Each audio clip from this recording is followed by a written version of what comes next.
There are worries that as the COVID-19 virus mutates, it could become resistant to the current vaccines and spread in all new ways. So with variants popping up in places like India, the UK, South Africa, and Brazil, what does that mean for the future of COVID-19? Will it ever truly be over? And will we need to get booster shots alongside our yearly flu shots indefinitely? Variants are actually very common in the world of microorganisms. For viruses, the term variant is used to describe a strain that is genetically distinct from the original. As in the case of all living things, viruses mutate and evolve. And the traits that get selected for over time, what we call natural selection, are the traits that allow the virus to survive better. So it can survive better by infecting more people and replicating more.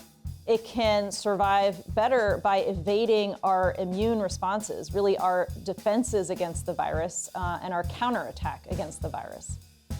I'm Dr. Celine Gounder. I'm an infectious disease specialist and epidemiologist at the NYU Grossman School of Medicine and Bellevue Hospital. Of course, better survival for viruses is not always ideal for us. Some of those mutations make the virus more efficient in terms of how well it infects us. It might cause more severe disease, and it can also make the virus evade our immune systems, whether that's our immune response to infection or it could just be immune response to the vaccine. And this is what people are worried about. If the virus mutates in a way that makes it spread more quickly or cause more dangerous symptoms, it can also be different enough for a vaccine to no longer be effective against it. What makes a virus variant fit into one of these concerning categories is all about where the mutation is and how it changes the shape of the virus's proteins. So when we vaccinate you, you develop an immune response, specifically antibodies that recognize the spike protein of the SARS-CoV-2 virus. And you can think of the immune response to SARS-CoV-2 as sort of like two interlocking puzzle pieces. Your antibody is one puzzle piece, and you have the virus as another puzzle piece. These puzzle pieces that Dr. Gounder is talking about are how your body recognizes any virus. It learns what the COVID-19 virus's spike proteins look like so that it can flag it the next time it comes around. So the vaccine is just mimicking your body's natural immune response, although we should note that in this case, the vaccine-triggered response is more reliable because it is more robust and durable. As the SARS-CoV-2 virus mutates, the virus side of the puzzle piece changes shape, and your antibody puzzle piece may not fit in with that virus puzzle piece anymore.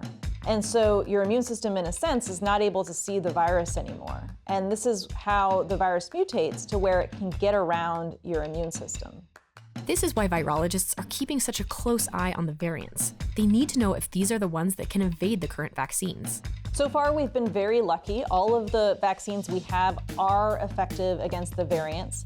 But it's really important that scientists, doctors continue to do surveillance, so really testing, looking for new emerging variants to make sure that our vaccines remain effective. And many of the companies are already developing second generation, or you could think of them as booster vaccines, in case the virus continues to mutate, and it will. So while current vaccines are allowing our worlds to finally reopen, the areas that have limited access to those vaccines are also the places that have a higher likelihood of developing variants that could eventually evade them. So the more people who are infected with the virus, the more opportunities the virus has to replicate, and with each replication to mutate.